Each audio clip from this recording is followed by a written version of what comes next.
السلام علیکم۔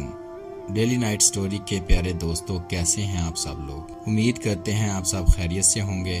دوستو، آج آپ کی خدمت میں جس عظیم ہستی کا ذکر کرنے جا رہے ہیں ان کا نام ہے حضرت شیخ عبدالقادر جیلانی رحمۃ اللہ تعالی علیہ۔ دوستو، یہ ویڈیو دیکھنے سے پہلے آپ سے ریکویسٹ ہے کہ اس کو شروع سے لے کے آخر تک ضرور سنیں۔ سید ابو صالح موسیٰ وہ بزرگ تھے جن کا کلام سن کر لوگ غش کھا جاتے۔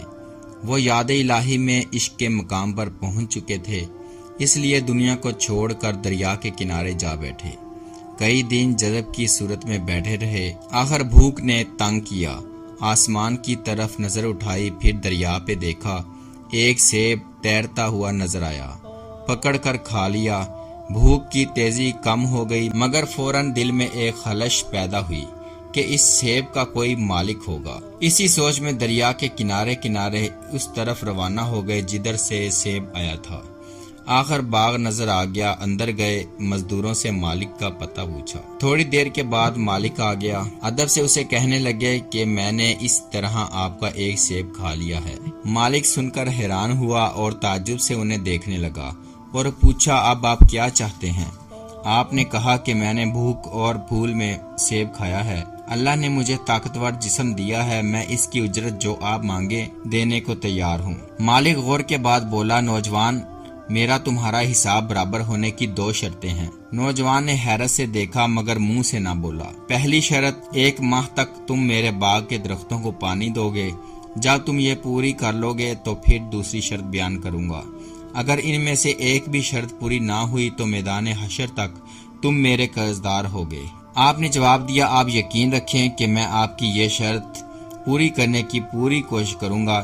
مالک نے حیرانی سے دیکھ کر کہا، تم نے مجھ سے یہ نہیں پوچھا کہ ایک سیب کی قیمت 1 ماہ کی محنت کے برابر کیسے ہو سکتی ہے؟ نوجوان نے کہا، خیال تو آیا تھا مگر میں نے اپنے جرم کی خاطر آپ کو راضی کرنا ہے۔ مالک کو یہ سن کر حیرانی ہوئی، مگر انہیں یہ کہہ کر کہ تم اپنا کام شروع کر دو، خود گھر کو چلا گیا۔ 1 ماہ سخت محنت کر کے نوجوان نے شرط پوری کر لی اور کہا، اب دوسری شرط بتاؤ۔ مالک نے کہا، دوسری شرط یہ ہے کہ میری لڑکی کے ساتھ شادی کرو۔ وہ لڑکی پیدائشی طور پر بدصورت، اندھی اور اپاہج ہے۔ یہ سن کر نوجوان اللہ سے دعا گو ہو گیا کہ اے اللہ، مجھے آزمائش میں ثابت قدم رہنے کی توفیق دے، میں کہیں بہک نہ جاؤں۔ اور پھر مالک سے کہا، میں تیار ہوں۔ دوسرے دن ہی شادی ہو گئی۔ جب بیوی سامنے آئی وہ شکل نہ تھی جو مالک نے بتائی تھی۔ بھاگتے ہوئے مالک کے پاس گئے اور کہا کہ آپ کو غلطی تو نہیں لگ گئی؟ وہ لڑکی تو اس شکل کی نہیں ہے۔ مالک نے کہا، غلطی نہیں، وہی تمہاری بیوی ہے۔ پھر آپ نے پوچھا، آپ نے جھوٹ کیوں بولا؟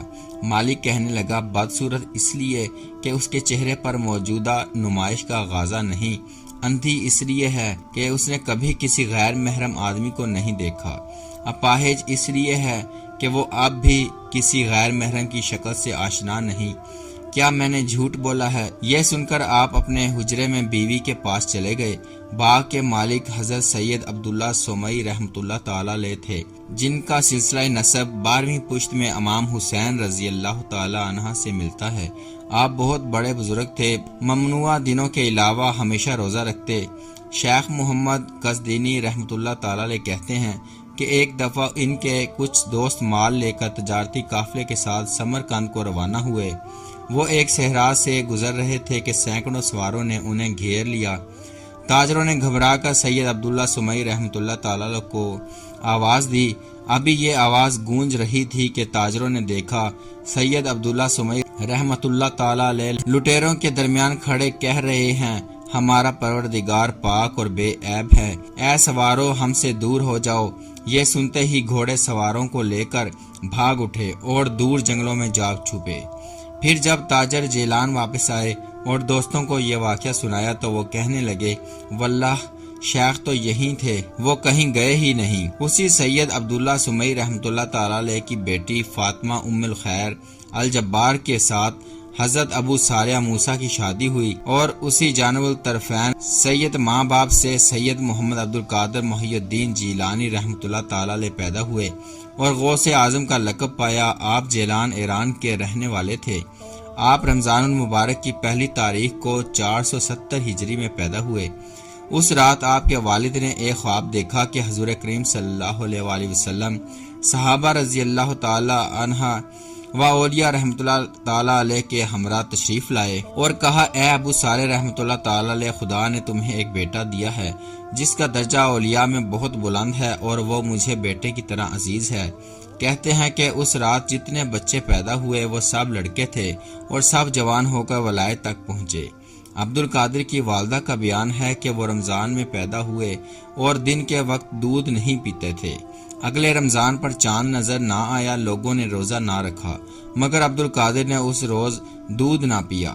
جب لوگوں نے مجھ سے پوچھا تو میں نے یہ بات بتائی۔ لوگوں نے دوسرے شہروں سے تصدیق کی تو رمضان اسی دن شروع ہو چکا تھا۔ اس واقعے نے دور دور علاقوں میں یہ مشہور کر دیا کہ سادات کے گھر ایک لڑکا پیدا ہوا ہے جو رمضان کے دوران دن کے وقت دودھ نہیں پیتا۔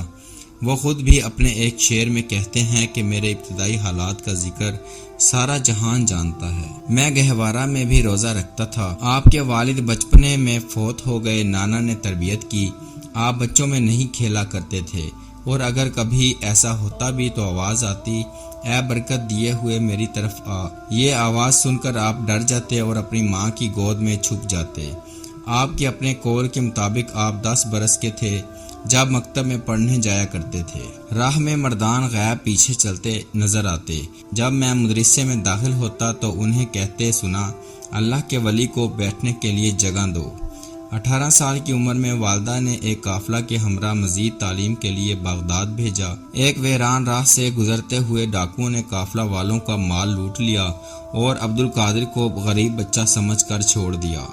قافلہ چلنے لگا تو ڈاکوؤں کے سردار نے مذاقاً عبد القادر سے پوچھا، تمہارے پاس بھی کچھ ہے؟ انہوں نے کہا، ہاں ہے۔ انہوں نے تلاشی لی تو کچھ نہ ملا۔ سردار غصے میں آ گیا کہ تو ہمیں بے وقوف بناتا ہے۔ عبد القادر نے کہا، میں مذاق نہیں جانتا، صرف جھوٹ نہیں بولتا۔ میرے پاس 40 اشرفیاں ہیں جو قبا میں بغل کے نیچے ٹانکی ہیں۔ دوبارہ تلاشی پر وہ اشرفیاں نکل آئیں۔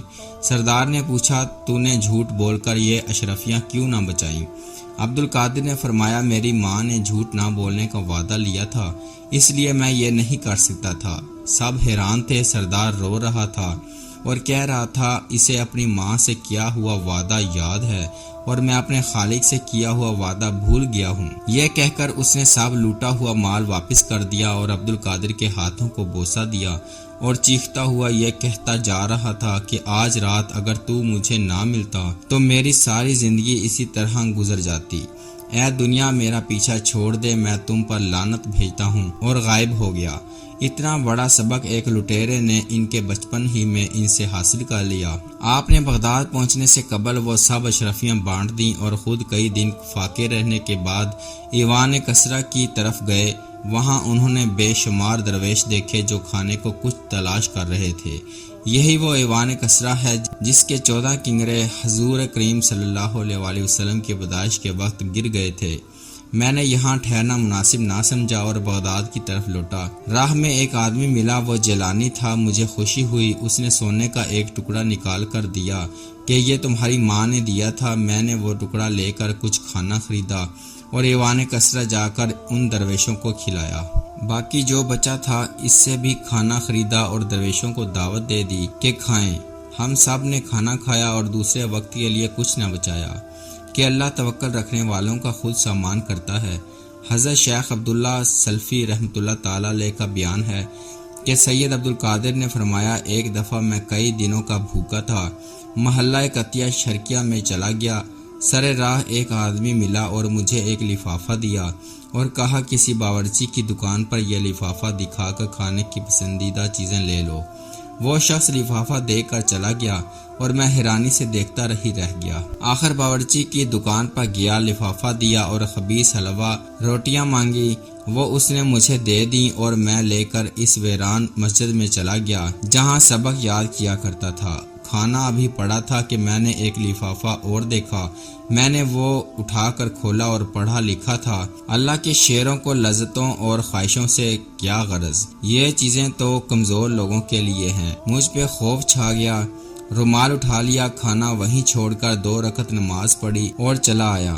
شیخ ابو بکر تمیمی رحمۃ اللہ تعالی علیہ کا بیان ہے کہ شیخ عبد القادر فرماتے ہیں، ایک دفعہ بغداد میں قحط پڑا، لوگ خوراک کے لیے مارے مارے پھرتے تھے، میں بھی گری پڑی چیزیں اٹھا کر کھاتا اور آخرکار ایک دن دجلہ دریا کے کنارے چلا گیا کہ کاہو وغیرہ کے پتے کھا کر گزارا کر لوں، مگر وہاں لوگوں کی اتنی بھیڑ تھی کہ میں نے ان میں پھنسنا مناسب نہ سمجھا اور پلٹ آیا۔ پھرتے پھرتے ایک مسجد کے اندر گیا اور ایک کونے میں بیٹھ گیا، وہاں ایک نوجوان آیا اور روٹی کھانے لگا، میں بھی روٹی دیکھ کر للچا رہا تھا کہ نفس کو تنبیہ کی، اتنے میں اس جوان نے مجھے دیکھ لیا اور کھانے کی دعوت دی، جتنا میں نے انکار کیا وہ اتنا ہی بازید ہوا، آخر میں نے اس سے مل کر کھانا شروع کر دیا، وہ مجھ سے میرا حال پوچھنے لگا، جب میں نے اسے بتایا کہ میں بھی جیلان کا بادشاہ ہوں اور میرا نام عبد القادر ہے تو اس کے ہاتھ سے لقمہ گر پڑا اور رونے لگا، میں نے وجہ پوچھی تو پتہ چلا کہ میری ماں نے اسے 8 دینار دیے تھے، وہ مجھے تلاش کرتے کرتے اپنا خرچ ختم کر چکا تھا اور یہ کھانا میری رقم سے خرید کر بھوک دور کر رہا تھا۔ خیر میں نے اسے تسلی دی، کھانا کھایا اور 4 دینار ان میں سے اسے دے دیے کیونکہ وہ بھی مسافر تھا۔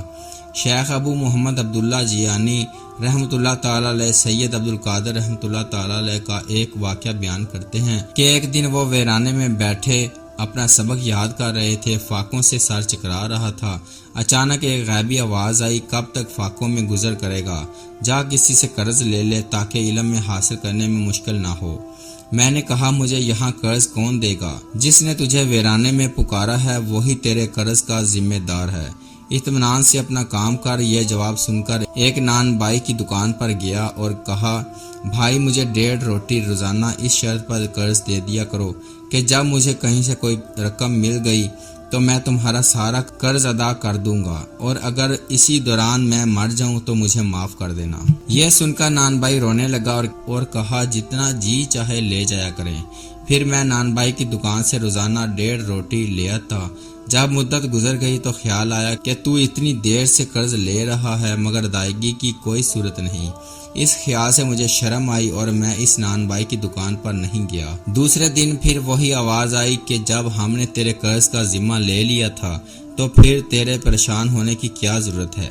نان بائی سے میں شرمندہ ہوں، اب میں وہاں نہیں جاؤں گا، مگر قرض دینے کے لیے تو جانا ہی ہوگا۔ غیبی آواز نے کہا، قرض کہاں سے ادا ہوگا؟ میں نے حیرانی سے کہا، زمین و آسمان میں سارے خزانے اللہ کے ہیں اور وہی تمہارا قرض ادا کرے گا۔